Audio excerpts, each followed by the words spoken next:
Hello everyone, कैसे हैं आप सब लोग? बढ़िया एकदम। चलिए, इस वीडियो में हम बात करेंगे पोटेंशियोमीटर यानी विभव मापी। तो गाइस, ये जो हमारा टॉपिक है वो है आपका यूनिट करंट इलेक्ट्रिसिटी, जिसमें हमारा चैप्टर आता है इलेक्ट्रिक सर्किट। इसमें हम पढ़ेंगे विभव मापी। तो समझने से पहले आपको बता दें कि इसके PDF नोट्स हमारे टेलीग्राम चैनल पर भी आपको मिल जाएंगे। लिंक वीडियो के डिस्क्रिप्शन में है, जाके आप देख सकते हो, या फिर आप अपने कॉपी या पेंसिल रख के नोट्स बनाना स्टार्ट कीजिए। और साथ ही आपको ये बता दें कि आपको नेक्स्ट वीडियो में जो भी टॉपिक पढ़ना है कमेंट बॉक्स में ज़रूर लिखें। चलिए आप पढ़ते हैं कि पोटेंशियोमीटर क्या होता है। तो देखिए, इसके नाम से हमें पता चलता है विभव मापी यानी विभव को मापने वाली युक्ति। ठीक है, लेकिन विभव मापी एक डिवाइस नहीं है, इसको युक्ति नहीं कह सकते हैं, क्योंकि विभव मापी जो हम इच्छानुसार बना सकते हैं, यानी ये एक सर्किट है। तो सबसे पहले आपको याद रखना होगा कि पोटेंशियोमीटर जो है वो एक आपका सर्किट है जो किसको मापता है? विभव को मापता है। अब आपके मन में यहाँ पर एक क्वेश्चन आता होगा कि विभव को मापने के लिए हम वोल्ट मीटर काम में लेते हैं, लेकिन वोल्ट मीटर से हम विभव मापते हैं, लेकिन वोल्ट मीटर जो है वो एक्यूरेट मान नहीं बताता है। क्यों नहीं बताता है? क्योंकि जब किसी इलेक्ट्रिक सर्किट के अंदर हम वोल्ट मीटर को कनेक्ट करते हैं तो वोल्ट मीटर से भी करंट जो है वो पास होगा, और जैसे करंट पास होगा तो वोल्टेज जो डिफरेंस है, जो विभव है, वो एक्यूरेट नहीं माप पाएगा। लेकिन विभव मापी के द्वारा, पोटेंशियोमीटर के द्वारा हम एक्यूरेट मान ज्ञात कर सकते हैं। हाँ, हालांकि ज़्यादातर जो काम में लिया जाता है वो वोल्ट मीटर लिया जाता है, क्योंकि वो यंत्र जो छोटा है, ज़्यादा आसानी रहती है उसे मापने में। लेकिन विभव मापी जो है वो यंत्र थोड़ा बड़ा होने के कारण थोड़ा इसे कम यूज लिया जाता है। चलिए आप देखिए विभव मापी क्या होती है। तो देखिए, विभव मापी किसी सेल का विद्युत वाहक बल अथवा किसी विद्युत परिपथ में किन्हीं दो बिंदुओं के बीच विभवांतर मापने की आदर्श यानी आइडल प्रायोगिक युक्ति हैं। देखिए, यहाँ पे युक्ति भी कह सकते हैं, लेकिन इसको सही कहना होगा सर्किट। सर्किट ज़्यादा यहाँ पर सही रहेगा। तो यहाँ पर पोटेंशियोमीटर क्या होगा कि किसी भी दो बिंदुओं के बीच विभवांतर मापने की क्या है?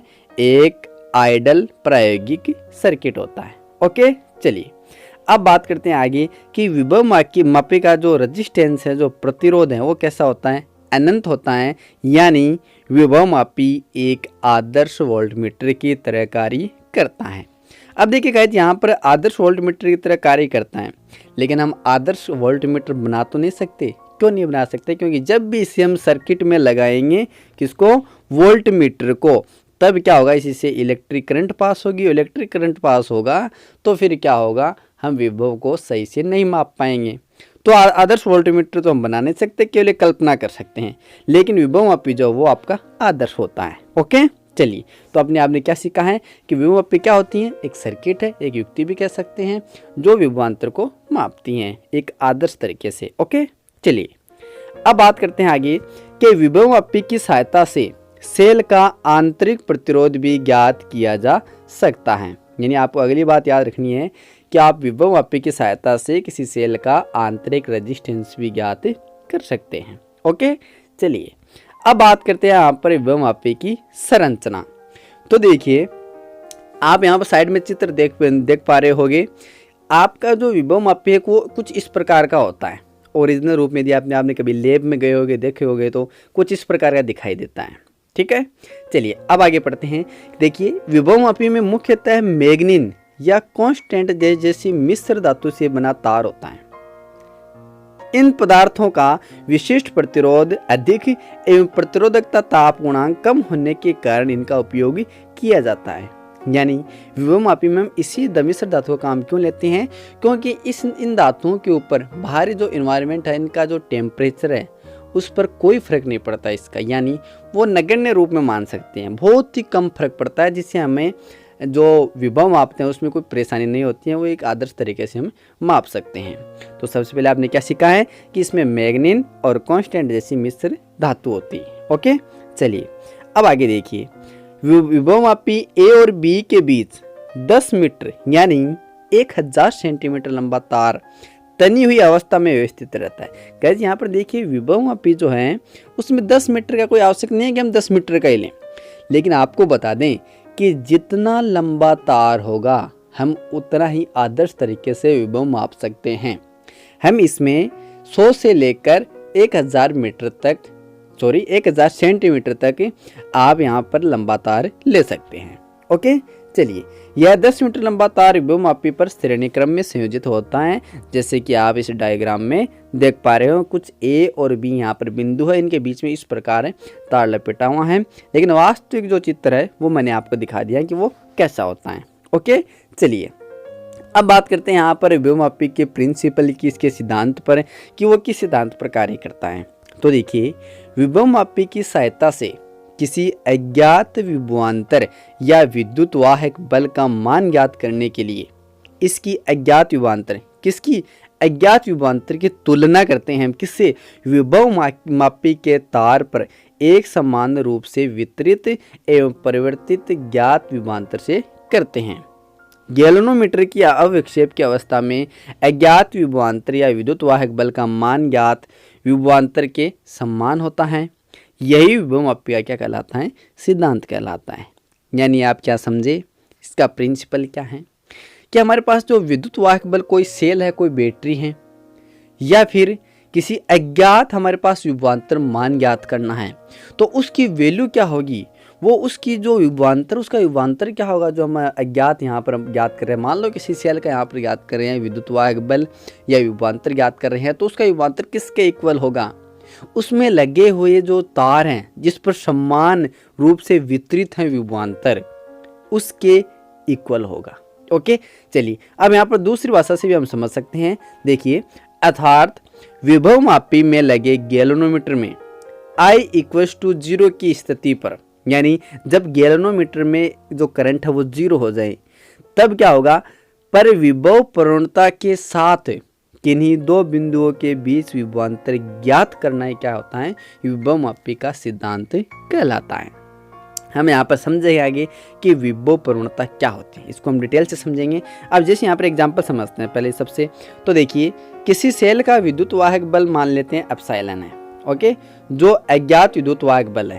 अब जैसे आप डायग्राम में देख पा रहे हो कि यहाँ पर हमारे पास जो ये सेल है, जहाँ पर आपको ये दिखाई दे रहा होगा, ठीक है, इस सेल के अंदर एप्सिलॉन जो अज्ञात है, हमारे पास इसका विभवांतर ज्ञात नहीं है। ओके, जो अज्ञात विद्युत वाहक बल है, इस अज्ञात विद्युत वाहक बल का मान ज्ञात करने के लिए हम क्या करेंगे, तो देखिए इस सर्किट को समझिए। सबसे पहले हम किसी भी विभव मापी का पोटेंशियोमीटर का सर्किट बनाते हैं तो कुछ इस प्रकार जोड़ते हैं। एक तो यहाँ पर देख रहे हो कि ये जो इधर वाला है, यानी आपके पास एक प्रारंभिक बैटरी लगी हुई है, कुंजी K1 लगा हुआ है, और साथ ही धारा नियंत्रक RS लगा हुआ है। इसको कहते हैं हम प्रथम सर्किट। ओके, और एक नीचे वाले में देखिए, यहाँ बिंदु A और B है। बिंदु A और B का यहाँ से मतलब हुआ कि A और B जो आपका 10 मीटर का तार है, हम डायग्राम में केवल इतना दर्शाते हैं। इसके नीचे आप यहाँ पर देख रहे हो एक एप्सिलॉन जो है विद्युत वाहक बल की एक बैटरी लगी हुई है, कुंजी K2 लगा हुआ है, एक गैल्वेनोमीटर यहाँ पर लगा हुआ है। इसको हम कहते हैं सेकंड परिपथ। ओके, इसको क्या कहेंगे हम, सेकंड परिपथ। ठीक है, अब देखिए, यानी आपने क्या देखा यहाँ पर कि एक हम डिटेल से समझें एक विभव मापी होती कैसी है, तो उसमें क्या लगे होते हैं, दो तो बैटरी लगी होती हैं, दो कुंजी लगी होती हैं, एक दायरा नियंत्रक, एक गैल्वेनोमीटर, और साथ ही एक यहाँ पर जोकी लगी होती हैं, विस्पर्शी जिसको कुंजी हमको कहते हैं, जिसको हम इस तार पर टच करते हैं जगह जगह की कहाँ पर गैल्वेनोमीटर के अंदर विक्षेप जो वो 0 आ जाए। ओके, और उस लेंथ को हम ले लेते हैं।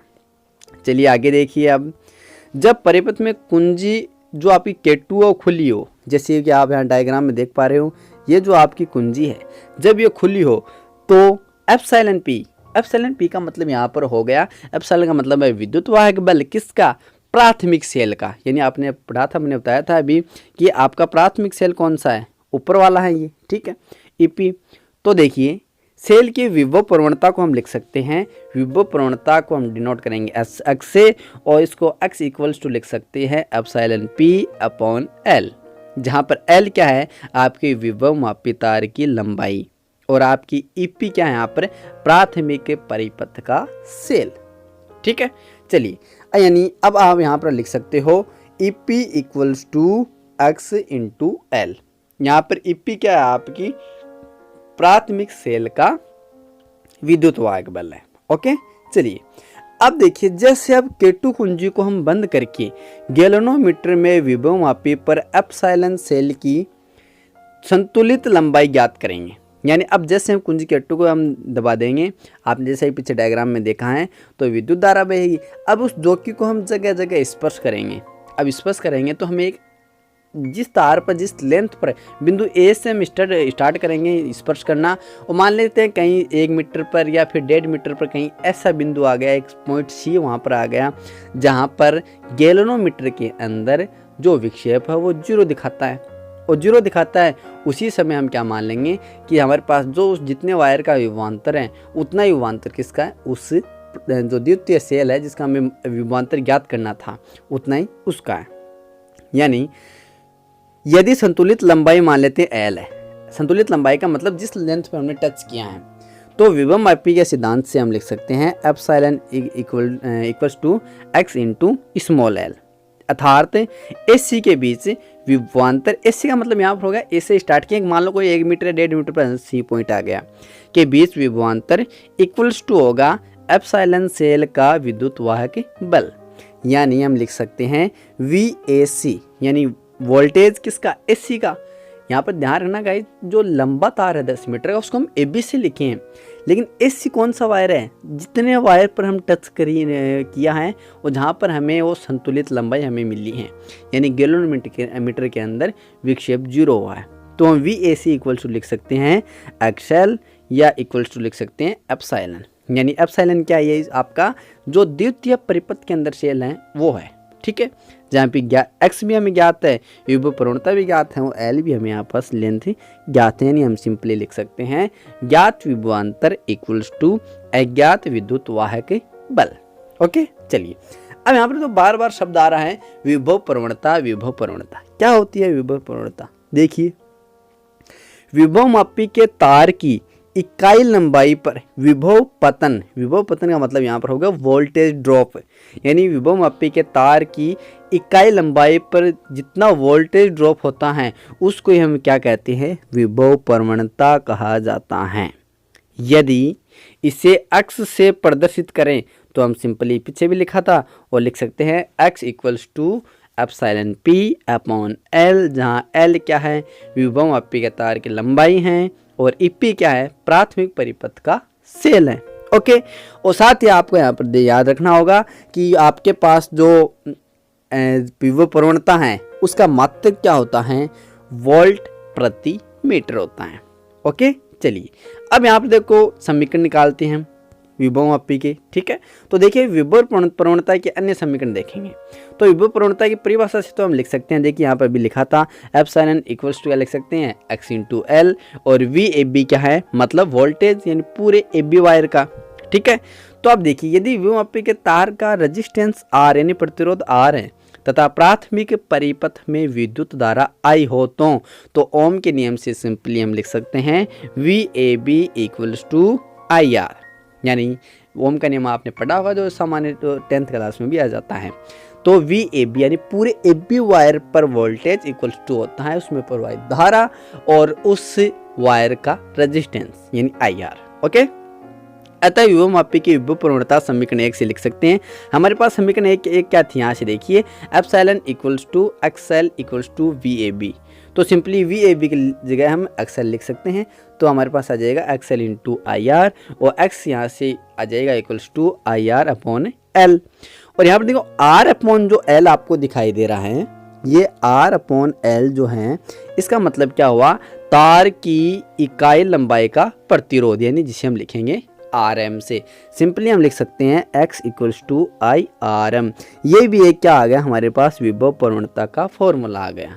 ओके, चलिए एक फॉर्मूला और निकालते हैं। देखिए यदि विभव मापी के प्राथमिक परिपथ में धारा नियंत्रण का प्रतिरोध जो है वो R' हो, क्या देखा यहाँ पर आपने कि यदि विभव मापी के प्राथमिक परिपथ में धारा नियंत्रक का प्रतिरोध जो है वो R' हो तथा सेल का आंतरिक प्रतिरोध स्मॉल r हो, तो हम परिपथ में विद्युत धारा का मान कुछ इस फॉर्मूले से लिख सकते हैं, यानी I equals to epsilon upon R plus R dash plus small r।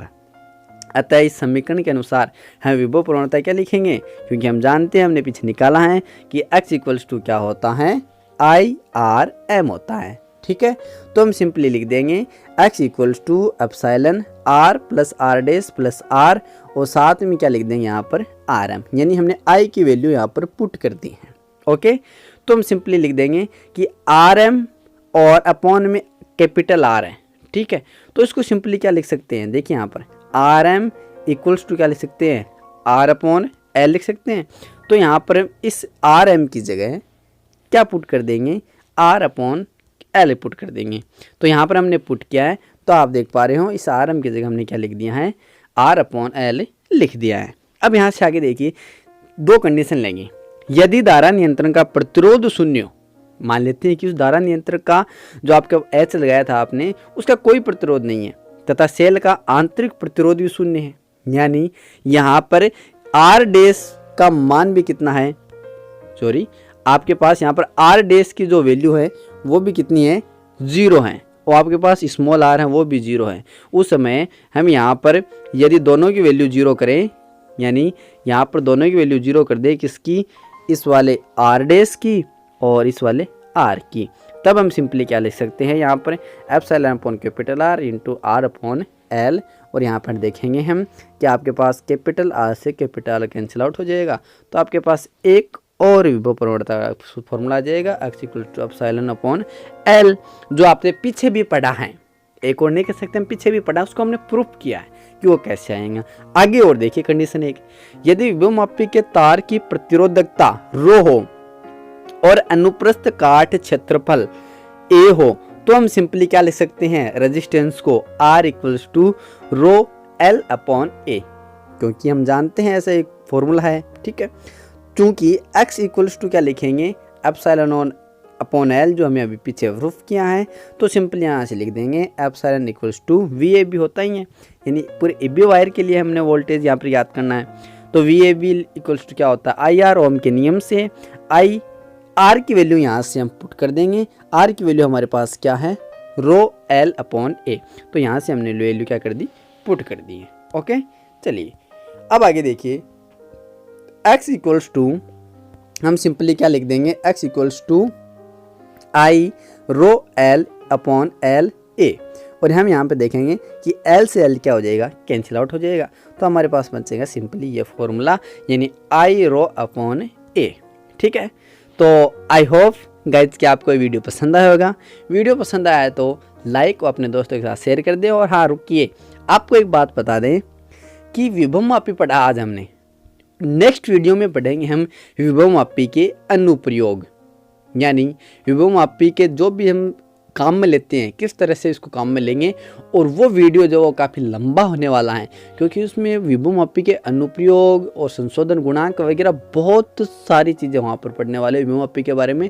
तो विभवमापी का बड़ा टॉपिक होने के कारण इसको हमने 2 पार्टों में डिवाइड कर दिया है। एक अभी यहाँ पर देख पा रहे हो आप विभवमापी के बारे में, जो अभी हमने सीखा विभवमापी क्या है, इसका प्रिंसिपल, इसकी वर्किंग देखी है। अगले वीडियो में कुछ इसके अनुप्रयोग के बारे में बात करेंगे। तो आई होप कि आपको वीडियो पसंद आएगा। तो फिलहाल आज के वीडियो में इतना ही। Take care and good bye.